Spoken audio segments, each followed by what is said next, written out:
자, 그럼 첫 번째 파트에서는 델파이로 여러분의 첫 번째 어플리케이션 만들기라는 주제로 진행하겠습니다. 자, 이번 파트에서는 델파이 IDE에 대한 소개를 하면서 첫 번째 어플리케이션을 만들어 볼 것이고요. 그리고 델파이에 있는 다양한 데모들이 있습니다. 데모를 함께 살펴보면서 기능을 확인하도록 하겠습니다. 자, 여러분들이 델파이를 실행하면은 이런 IDE를 만나게 될 것이고요. 메인 메뉴부터 소개를 해드리면은, 자, 파일의 파일의 뉴 메뉴를 보시면은 VCL 프레임워크를 이용한 VCL 폼 어플리케이션, 윈도우 전용 앱을 개발하는 프로젝트입니다. 자, 두 번째는 멀티 디바이스 어플리케이션은 파이어몽키 프레임워크를 이용하기 때문에 윈도우, 맥, iOS, 안드로이드를 개발할 수 있고요. 기존에 저장된 걸 열고 저장하고 하는 그런 메뉴들도 있고, 나머지들은 천천히 살펴보도록 하겠습니다. 먼저 프로젝트를 한번 실행을 해 볼게요. 파일의 뉴에 멀티 디바이스 어플리케이션. 자, 멀티 디바이스 어플리케이션은 처음에 어떤 그 템플릿으로 시작을 할지 템플릿을 선택을 할 수가 있는데, 이렇게 3D 어플리케이션, 그리고 헤더와 푸터가 있는 어플리케이션 등등이 있습니다. 자, 저희는 데모를 진행할 것이기 때문에 블랭크 어플리케이션으로 시작해 보겠습니다. 자, 이렇게 프로젝트를 생성하게 되면은, 자, 그 중앙에는 어떠한 그 컴포넌트들을 올릴 수 있는 캔버스와 같은 그런 폼 디자이너가 있습니다. 이 화면에 보이는 게 폼이고요. 이 폼을 여러분들이 자유롭게 디자인할 수가 있습니다. 그리고 하단에 있는 그 코드 탭을 누르시게 되면은 여러분들이 코드를 작성할 수 있는 코드 에디터가 표시가 됩니다. 자, 먼저 폼 디자이너. 폼 디자이너의 어떤 그 디자인을 하기 위해서는 오른쪽에 있는 툴 팔레트에 있는 컴포넌트를 폼으로 올리셔야 됩니다. 자, 툴 팔레트는 이러한 카테고리별로 다양한 컴포넌트들이 있고요. 이 중에서 대표적으로 버튼을 한번 올려보도록 하겠습니다. 자, 버튼을 올린 다음에 이런 드래그 앤 드랍으로 위치를 조정할 수도 있고, 이렇게 크기를 조정을 할 수도 있습니다. 자, 이렇게 위치나 크기에 대한 속성이 이 왼쪽에 있는 오브젝트 인스펙터의 프로퍼티스라는 탭 리스트에 표시가 되고요. 이렇게 폼 디자이너에서 옮기거나 크기를 조정을 할 수도 있지만, 이쪽에 보시면 위드를 300으로 변경하게 되면은 자동적으로 폼 디자이너와 동기화되면서 속성이 변경되는 것을 볼 수 있고요. 이런 데서는 버튼에 대한 텍스트도 변경을 할 수가 있습니다. 자, 이렇게 폼을 그 툴 팔레트를 이용해서 디자인하고, 디자인한 내용들에 대한 속성은 오브젝트 인스펙터에 있는 속성을 변경을 함으로써 속성을 변경할 수가 있습니다. 자, 그리고 그 오브젝트 인스펙터 상단에 보시면 스트럭처라는 창이 있습니다. 스트럭처 같은 경우에는 말 그대로 구조를 표시하는 건데, 현재 폼에 나와 있는 구조를 표시를 할 수 있습니다. 자, 여기에 라벨이라는 컴포넌트를 한번 올려볼까요? 자, 이렇게 라벨이라는 컴포넌트 올려놓게 되면은 이런 구조가 폼 하위로 자식으로 버튼과 라벨이 있고, 자, 라벨을 버튼으로 올려보도록 하겠습니다. 자, 이런 형태로 하게 되면은 버튼의 자식으로 라벨이 있는 형태로 계층 구조를 이 스트럭처가 손쉽게 보여주고 있습니다. 자, 라벨은 지워볼게요. 자, 그리고 버튼을 클릭했을 때 어떤 여러분들의 코드를 동작하게 하기 위해서는 코드를 작성을 해야 되는데요. 자, 코드는 이 코드 에디터에 작성을 할 수가 있습니다. 하지만 이 버튼을 클릭하는 이벤트에 대해서는 이 오브젝트 인스펙터의 이벤트 탭을 살펴보시면은 온 클릭, 더블 클릭, 드래그 드롭, 그리고 온 엔터 엑시트 등등의 다양한 그 이벤트들이 제공하는 것을 확인할 수 있습니다. 자, 이런 식으로 그 이벤트 중에서 여러분들이 클릭했을 때 어떤 코드를 구현하고 싶다라고 했을 때는 온 클릭 오른쪽에 있는 이 항목에 더블 클릭하게 되면은 자동으로 코드에 이제 이벤트 핸들러라고 하거든요. 이벤트 핸들러가 작성이 되고 이벤트 핸들러가 연결이 되는 것을 이렇게 연결이 되게 되어 있습니다. 자, 그러면은 여기다가 버튼 1점 텍스트는 안녕하세요 라고 적어 보겠습니다. 자, 이렇게 적어 놓으면은 이 버튼을 클릭했을 때 이 코드가 동작한다라는 것을 여러분 구현을 한 거고요. 자, 이 상태에서 이 프로젝트를 실행하기 위해서는 상단에 있는 이 버튼, 이 버튼 같은 경우에 디버깅 없이 바로 실행할 수 있는 실행 방법이고요. 이 옆에 있는 런 버튼은 실행하면서 그 디버깅까지 같이 할 수 있는 기능입니다. 자, 그럼 런 버튼을 눌러서 실행을 하도록 하겠습니다. 이렇게 컴파일하고 실행이 되죠. 자, 그럼 클릭하세요 버튼을 누르면은 안녕하세요로 여러분들 저희가 작성한 코드가 동작하는 것을 볼 수 있었습니다. 자, 이렇게 스트럭처, 오브젝트 인스펙터, 그리고 툴 팔레트에 대해 살펴봤고요. 자, 그 다음으로는 이 프로젝트 매니저입니다. 여러분들이 지금과 같이 뭐 간단한 어플리케이션을 만들 때는 이런 그 소스 파일이 하나만 있으면 상관없지만, 만약에 뭐 화면도 여러 개 있고 좀 복잡한 코드들이 있을 경우에는 이 프로젝트 매니저에 다양한 여러 개의 이제 소스 코드를 추가를 사용을 해야 될 것입니다. 그럴 때는 프로젝트 1에 프로젝트에다 오른쪽 마우스 버튼 누르셔서 Add New, 그리고 폼을 추가하거나 빈 유닛을 추가하거나 뭐 다양한 데이터를 관리할 수 있는 데이터 모듈 등을 추가할 수 있는 이 프로젝트 안에 여러 개의 소스 코드를 추가하고 관리할 수 있는 것이 이 프로젝트 매니저의 역할입니다. 자, 그리고 여러분들이 작성한 코드들은 unit2.pass 요 파일 여기에는 여기 있는 소스 코드가 추가가 기록이 되고요. 이 unit2.fmx 같은 경우에는 이 폼에 있는 이 디자인한 정보들이 기록이 됩니다. 자, 이 폼에 있는 정보들은 뷰에 이제 텍스트로 이렇게 문자로 볼 수가 있고요. 이런 문자들이 이 unit2.fmx 파일이거든요. 파일에 이런 것들이 기록이 된다고 보시면 되겠습니다. 자, 이렇게 작성한 그 소스 코드를 저장하기 위해서는 파일 save all 메뉴를 이용해서 first application 이라는 디렉토리 안에 다 저장을 해보도록 하겠습니다. 자, 그 다음에 여기에 있는 이게 저장된 경로로 가서 보시면은 이렇게 unit2.pass, unit2.fmx 파일이 생성이 됐고요. 자, 이렇게 저장한 다음에 다시 실행을 해보겠습니다. 실행을 하게 되면은 자, 이렇게 win30이라는 폴더가 하나가 추가가 됐는데, 그 이유는 저희가 이제 타겟 오른쪽에 보시면 타겟 플랫폼 미 32비트 윈도우로 되어 있죠. 그래서 32비트 윈도우 win32, 그리고 저희는 이렇게 빌드 컨피그레이션스가 디버그로 되어 있습니다. 그래서 디버그 폴더 안에 저희가 작성했던 프로젝트명과 동일한 프로젝트 1.exe가 생성이 됐고요. 이거를 바로 실행해도 아까 뭐 이 ID에서 실행했던 거와 동일한 어플리케이션을 실행할 수가 있고, 여러분들이 뭐 배포할 때도 이 exe를 이용하시면 되겠습니다. 자, 다음으로는 이렇게 첫 번째 애플리케이션 만들기를 함께 살펴봤고요. 그 다음으로는 뭐 데모를 통해서 델파이 기능을 살펴보도록 하겠습니다. 자, 이걸 닫고요.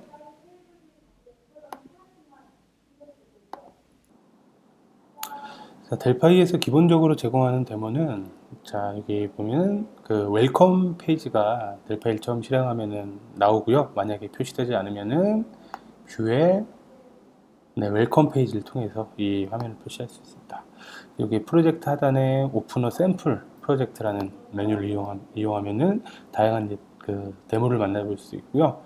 자, 그 중에서 델파이는 오브젝트 파스칼 살펴보도록 하겠습니다. 뭐 데이터베이스에 대한 내용, 멀티티어링 데이터 스냅, 그리고 라이브 바인딩, 모바일 스냅필, 그리고 VCL과 멀티 디바이스 샘플들이 있는데, 저희가 첫 번째 살펴볼 거는 멀티 디바이스 샘플에서 유저 인터페이스, 유저 인터페이스에도 아주 다양한 샘플이 있습니다.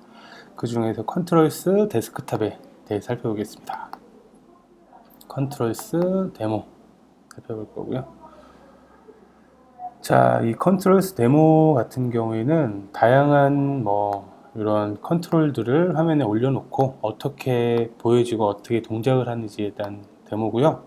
자, 먼저 실행한 이후에 추가적으로 설명을 하도록 하겠습니다. 네, 이렇게 실행을 하게 되고요. 자, 기본 데모는 스탠다드, 이렇게 입력을 할 수 있는 에디트 박스, 그리고 진행사항을 알려줄 수 있는 애니 인디게이터, 그리고 체크박스, 라디오 버튼 등등이 있고요. 이런 콤보 박스부터 해서 다양한 컴포넌트들이 있습니다. 좀 특이한 점은, 자, 일반적인 버튼하고 여기 스피드 버튼 이 두 가지가 있는데, 일반적인 버튼 같은 경우에는 이렇게 테두리가 나와 있고요.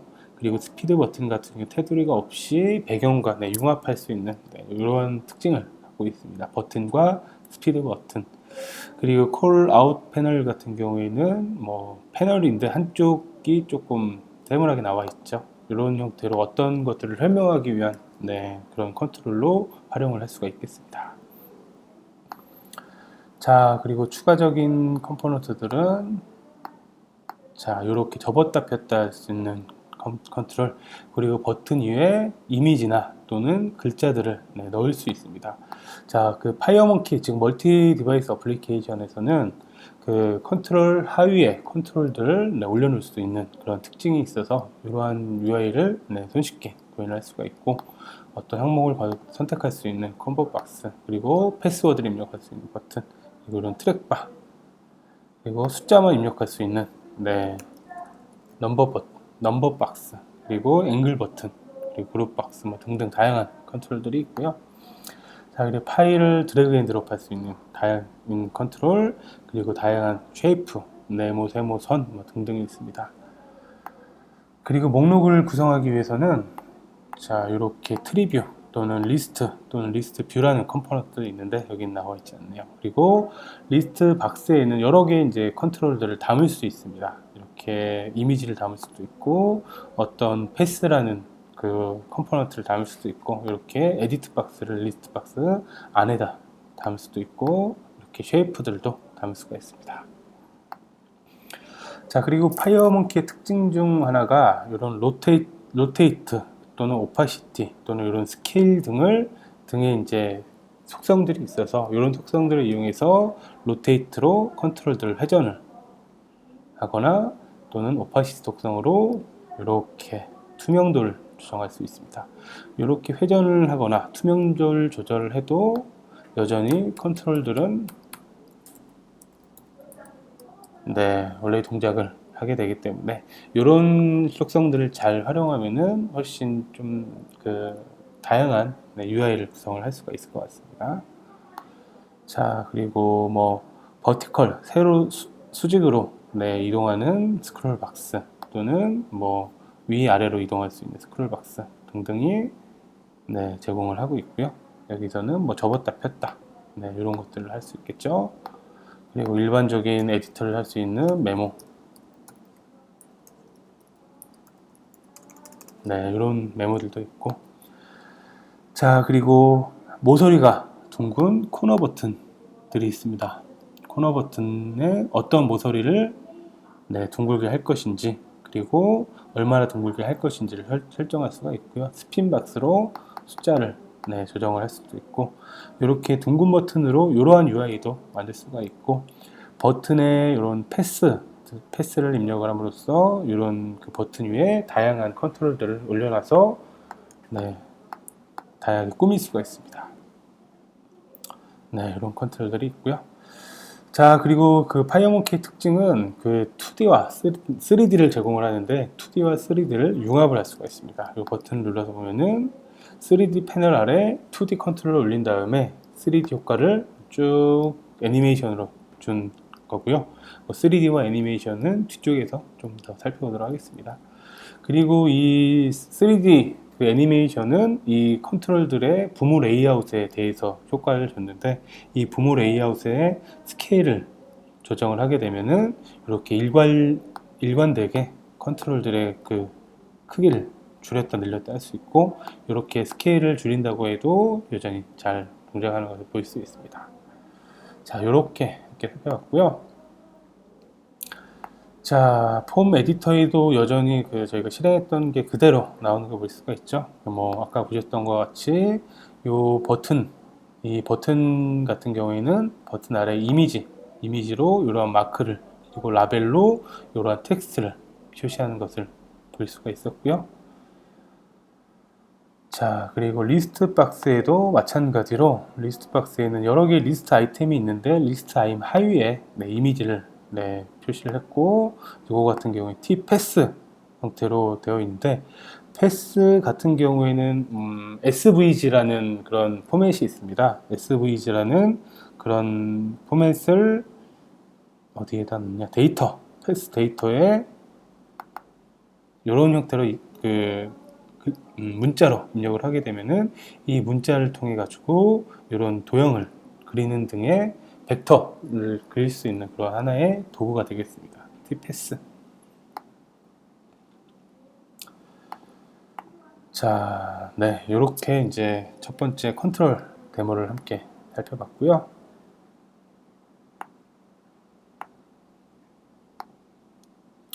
자, 두 번째 데모로는 먼저 이 윈도우 10에 있는 기능을 살펴보겠습니다. 윈도우 10에 보면은 이런 형태로 사이드바가 왔다 갔다, 일명 햄버거, 이게 햄버거처럼 생겼다 그래서 햄버거 메뉴인데, 햄버거 메뉴가 있습니다. 이 햄버거 메뉴를 구현할 수 있는 스플릿 뷰라는 컴포넌트가 있는데, 이거는 이번엔 VCL 샘플을 한번 살펴보도록 하겠습니다. 자, 여기 스플릿 뷰. 자, 먼저 실행을 해볼까요? 자, 마찬가지로 이 햄버거 메뉴를 누르면은 사이드바가 줄어들었다, 늘어났다 하게 되고요. 그 다음에 디스플레이 모드를 오버레이로 하게 되면은 이렇게 사이드바가 메인 컨트롤 위아래를 위를 뒤덮는 형태가 되고요. 자, 그리고 클로즈 스타일을 컴팩트로 선택한 경우에는 이렇게 일정 아이콘 영역을 남겨두고 장이 닫혔다 열렸다 합니다. 그리고 이런 영역을 왼쪽 또는 오른쪽으로 지정할 수 있는 등등 다양한 컨트롤들이 있고요. 자, 그리고 델파이에서는 스타일이라는 개념들이 있습니다. 스타일 이용하게 되면은 기본 윈도우 스타일 뿐만 아니라 윈도우 10 스타일, 그리고 윈도우 10 블루 스타일, 또는 윈도우 10 다크 스타일 등등을 지정을 할 수가 있고요. 자, 이런 스타일들은 저희가 이제 델 파일을 설치할 때 기본적으로 제공해주는 스타일들이 있습니다. 그 스타일을 적용하기 위해서는 프로젝트의 옵션, 자, 프로젝트의 다양한 옵션 값을 설정할 수 있는 화면이고요. 이쪽 화면에서는 어플리케이션의 어피어런스 메뉴를 선택하시게 되면은 여기에 이제 기본적으로 제공해주는 이런 스타일들이 있고, 이런 스타일들은 여러분들이 추가를 할 수가 있습니다. 스타일 직접 만들거나 남들이 만들어둔 스타일을 받아서 추가를 할 수가 있습니다. 자, 여기에서 이런 체크 박스를 선택한 다음에 이런 것들로 미리 보기를 하신 다음에 이 디폴트 스타일에서 이렇게 추가를 선택을 하게 되면은 기본 스타일이 적용이 되고요. 그리고 이 VCL 스타일 같은 경우에는 스타일로 검색을 해보겠습니다. 자, T스타일 매니저의 스타일리스트라는 것으로 이 컴보 박스에 추가를 하게 되고요. 이 컴보 박스를 변경했을 때는 T스타일 매니저의 셋 스타일로 이 컴보 박스에 텍스트를 설정해 주면은 동적으로 이 스타일을 변경을 할 수가 있습니다. 자, 요런 VCL 스타일을 이용하게 되면은 일반적인 스킨 같은 어플리케이션의 스킨 같은 기능을 손쉽게 구현할 수 있기 때문에 아주 유용한 기능 같습니다. 자, 이렇게 스플릿 뷰 데모를 살펴봤고요. 자, 그리고 VCL의 멀티뷰, 스플릿 뷰 컴포넌트를 데모를 살펴봤는데, 자, 파이어몽키, 즉 멀티 디바이스 샘플에도 비슷한 데모가 있습니다. 자, 오브젝트 파스칼의 멀티 디바이스 샘플의 유저 인터페이스 쪽에 보시면은 여기에는 멀티뷰라는 데모가 있고요. 자, 이 멀티뷰도 비슷한 기능을 합니다. 마스터와 디테일로 구분이 되고, 마스터를 아까처럼 드로워 형태로 나왔다 들어갔다 하는 것들도 있지만, 자, 실행해서 한번 같이 살펴볼까요?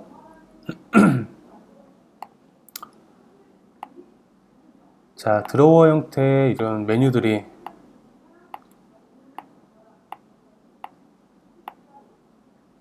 네, 이렇게 네, 사용할 수도 있고, 요거는 이제 다양한 이제 디바이스에 맞게 이 팝업 메뉴, 똑같은 기능이 팝업 메뉴로도 표시가 되고,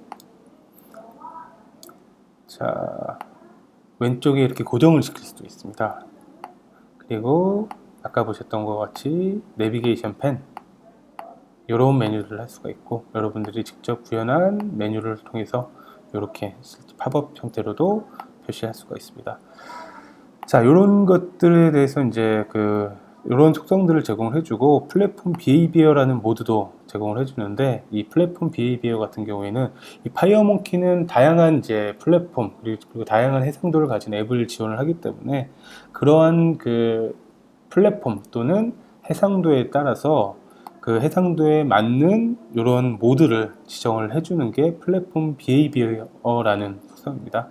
그래서 각각 플랫폼에 맞게 화면이 큰 데스크탑 같은 경우에는 이렇게 도키드 패널로 나오고, 그리고 스마트폰 같은 모바일 기기는 드로워, 그리고 네, 팝오버 같은 경우 데스크탑에 나오고, 팝오버가 데스크탑이고, 아이패드와 같은 그런 패드들은 네, 도키드 패널로 표시가 됩니다.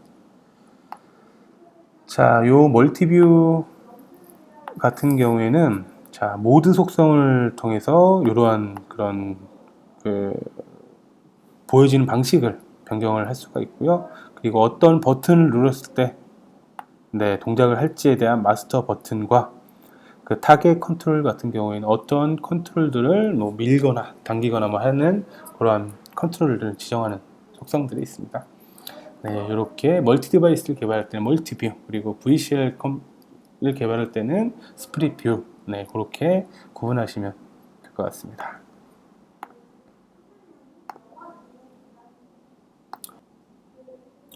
다음으로는 제가 미리 준비한 3D 데모를 함께 살펴볼 건데요. 자, 델파이는 2D뿐만 아니라 3D까지 지원을 하고 있습니다. 특히 이제 멀티 디바이스 어플리케이션에서 사용할 수 있는데요. 자, 여기 보시면은 뷰포트 3D라고 요 컨트롤을 이용하게 되면은 어떤 2D 영역 외에서 이제 3D 표현을 할 수가 있습니다. 그래서 어떤 관점을 표현하는 카메라, 그리고 더미맨 같은 경우에는 상대적인 좌표를 하기 위해서 어떤 중심점을 잡는 컨트롤들이고요. 그리고 스퀘어 형태의 원구의 지구와 화성을 이렇게 구현을 해놨고요. 그리고 이걸 회전하기 위한 플롯 애니메이션 효과 등을 줬습니다. 자, 그리고 지구 모양을 표시하기 위해서는 이렇게 텍스트 매터리얼 소스, 텍스처 매터리얼 소스로 지구에 있는 이미지를 이렇게 표시를 했고요. 화성 마스도 마찬가지로 이미지를 통해서 이렇게 원구를 둘러싸서 표현을 했습니다. 자, 그럼 실행해서 이렇게 살펴볼게요.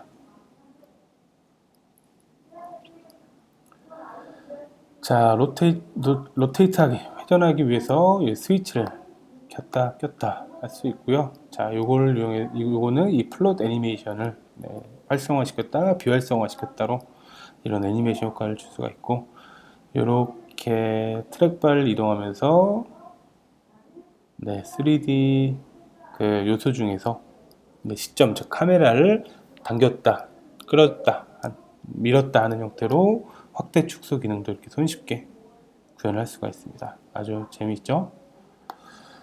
자, 요거에 대한 코드는 다 뭐 2줄, 요거는 아니기 때문에 2줄, 그리고 뭐 3줄, 총 5줄로 이 기능을 구현을 했습니다. 아주 흥미로운 데모가 좋네요. 이렇듯이 이제 3D 기능들도 여러분들이 뭐 아이디어가 있으시면은 네, 구현을 할 수가 있고요. 자, 이걸 닫고 다음 데모를 살펴보겠습니다.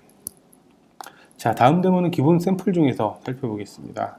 이번에는 이제 물리 엔진을 함께 살펴볼 건데요. 자, 오브젝트 파스칼 아래 멀티 디바이스 샘플에 이제 피지컬 그리고 박스 2D 플로우 말고 네, 요건가요? 요게 아니네요.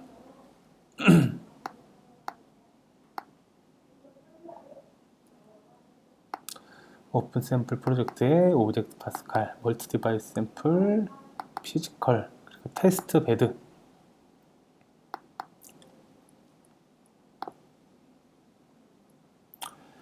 자, 요 컴포넌트 같은 경우 이 박스 2D라는 이 물리 엔진을 이용한 데모이고요. 박스 2D는 그 말 그대로 물리 엔진입니다. 어떤 것들에 대해서 뭐 동작을 할 때 뭐 잡아당기는 효과, 중력 효과 그런 것들을 줄 수가 있는데, 박스 2D가 대표적으로 사용된 그 게임은 앵그리버드 게임입니다. 앵그리버드 새가 쭉 날아가서 떨어졌다가 물건을 치고 다 튕겨서 다른 물건을 치고 등등의 효과를 보여주는데, 그게 앵그리버드에 사용됐던 그런 물리 엔진이 박스 2D고요. 이 박스 2D를 델파이에서도 그대로 사용할 수가 있습니다. 자, 요거는 그 박스 2D를 사용하기 위한 테스트 코드고요. 자, 이렇게 체인이 바닥에 이렇게 끌리는 모습들도 있고요. 자, 체인 말고 칼을 한번 볼까요? 자동차를 쭉 끌어서 던지겠습니다. 던지면 이렇게 날아가죠. 자, 이거는 화면을 좀 더 키워서 여기 하나의 벽돌이 이렇게 쌓여 있는데 벽돌을 쭉 당기고 가운데 있는 벽돌을 당겨 볼까요? 자, 이렇게 날아갈 벽돌도 날아가고 위에서 떨어지는 벽돌들은 하나를 더 날려보도록 하겠습니다. 무너져라.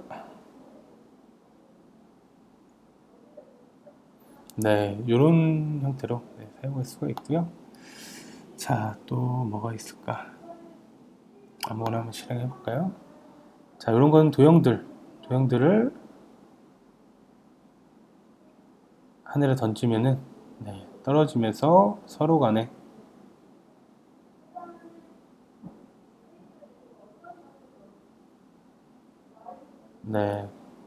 영향을 주는, 뭐 일부 영향을 주는 것도 있고 안 주는 것도 있네. 이런 형태로 이런 물리 엔진, 물리적인 효과를 줄 수 있는 박스 2D 데모들도 있습니다.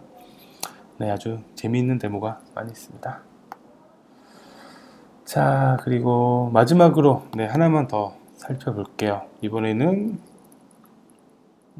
커버 플로우 할 수 있는 데모인데, 유저 인터페이스에 파이어 플로우라는 데모를 살펴보겠습니다. 자, 여기는 화면에 표시가 되지가 않죠. 실행해서 살펴보는데, 자, OX10으로 설정이 되어 있어서 타겟 플랫폼 윈도우로 실행하겠습니다.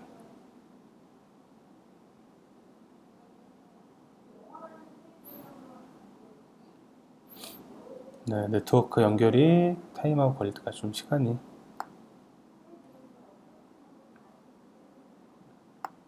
지금 제가 이 설정을 해놓지 않았기 때문에 오류가 났고요. 자, 32비트 윈도우로 실행해 보도록 하겠습니다. 자, 어떤 데모 포토를 선택을 하게 되면은, 자, 요거는 이제 커버 플로우 같은 거고요. 이 파이어모키로 제작이 되어 있습니다. 보통 앨범을 선택할 때 다른 앨범을 선택하면은 쭉 앨범 자켓 사진이 이동되는 효과를 보여주죠. 자, 이런 효과를 구현한 거고요. 이렇게 키보드를 이용해서 구현할 수 있고, 마우스 또는 트랙바를 통해서 이렇게 이동을 할 수가 있습니다.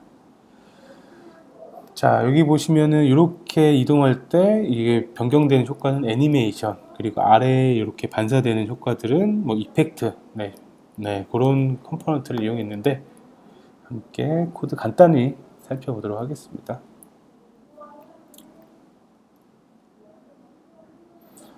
자, 요렇게 뭐 리플렉션 이펙트 반사 효과를 줄 수 있는 컨트롤을 사용을 했고요.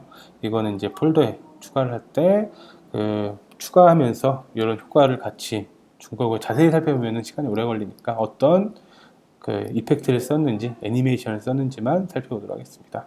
자, 그리고 요거 같은 경우에는 커버 인덱스를 설정하면서 이런 커버를 이동을 해주는 건데, 이동할 때는 이런 애니메이션 플롯, 그리고 포지션과 로테이트 앵글 등을 이용해서 애니메이션 효과를 이렇게 코드상으로 준 데모입니다.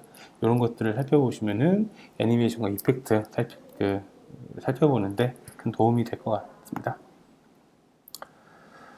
자, 여기까지 하고요.